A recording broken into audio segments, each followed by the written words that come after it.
What is up, y'all? It's your man, that dude, bringing you guys another video. It is that time of year. Everyone is giving you their top whatever list of the anime of 2020. So I think I'll give you one of my own.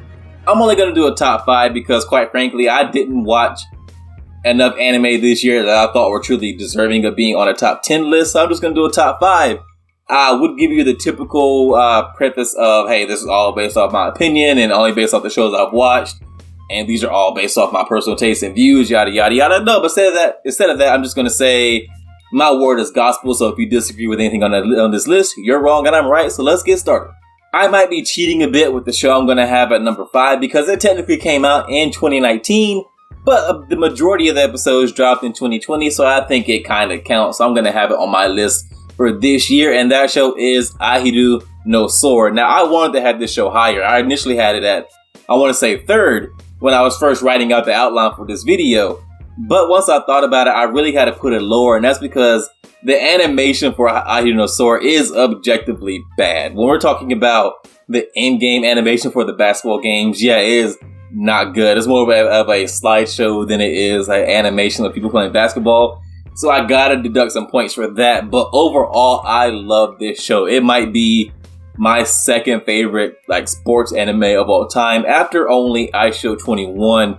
I just loved almost everything about this show except for the animation that I just mentioned. When it comes to world building and for a sports themed anime, I can't think of one that does it better than Ahidu No Sword. The time this show spends talking about the rival teams and the players on those rival teams and the dynamics of the players on those teams and how they get along and why they play basketball and what they strive for and all that kind of shit. It's just so great. And as someone who played high school sports, they really capture what it's like to grow up in a town playing a sport for a school, and you have your crosstown rivals or the people you play against in a different school or a different city. You play against those same people from the time you start playing sports in that city all through high school. So you know these people. You played against them multiple times. You know how they operate. You learn about them, and it's just like an ongoing saga, and Ahidu No Sword really captures that. Also, the show is really, at times, it focuses on so much stuff outside of basketball that at times it feels more like a teen drama that just so happens to involve basketball. And I mean that in the best way. If you like sports, and if you like basketball in general, I highly recommend you check out Ahidu No Sword. For me, the poor animation quality was something I could easily look over because story-wise, it's so good.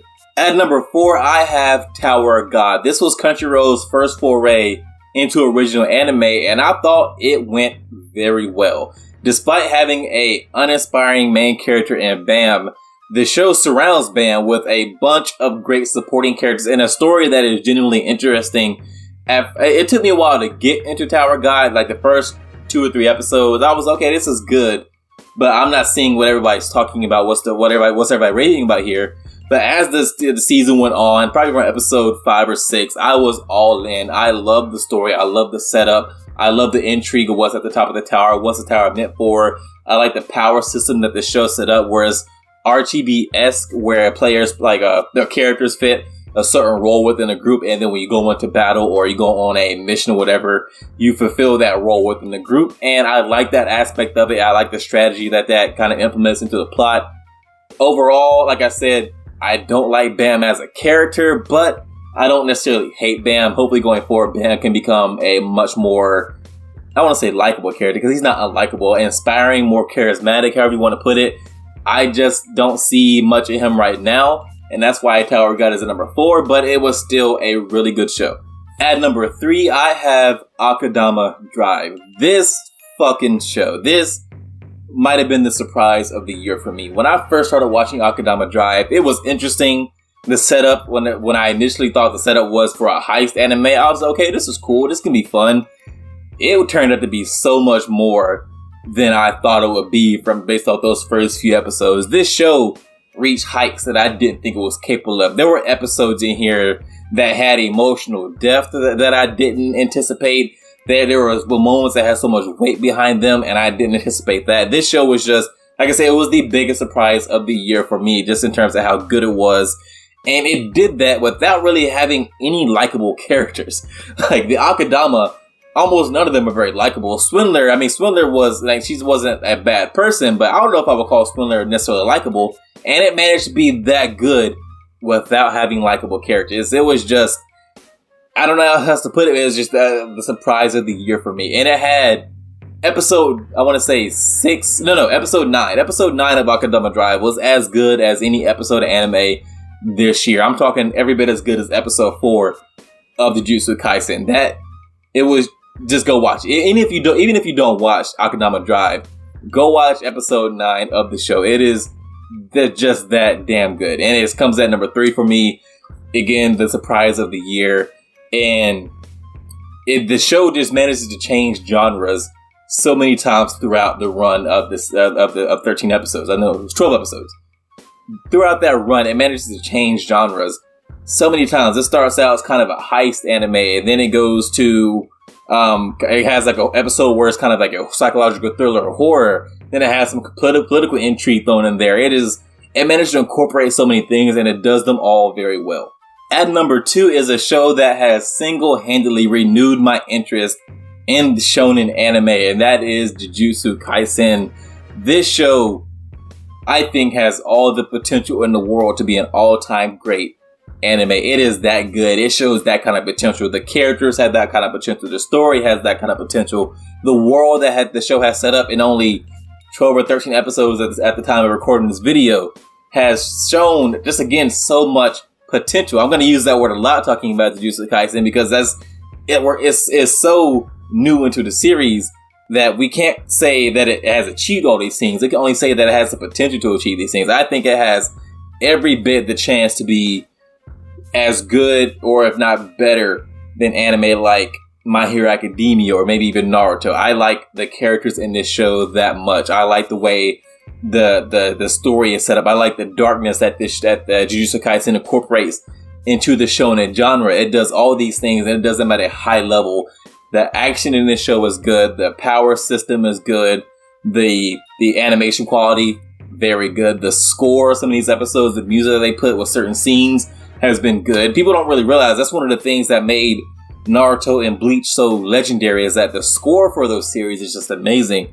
And Jujutsu Kaisen has a really good score as well. There are just so many things that leads me to believe this show will end up being an all-time great, like a Mount Rushmore type anime, and I am just here for the ride. Now you're probably wondering, if he has Jujutsu Kaisen at 2, what could possibly be at 1? And what is number 1 for me is a show that I think I said way back in March or April could be the best anime of 2020, and that is Scissor 7. I love this show so much. It is so good. And people might be discount Scissor 7 because it is a Chinese anime, it's not Japanese, but I don't give a damn about that. I watch shows that are good, and Scissor 7 is great.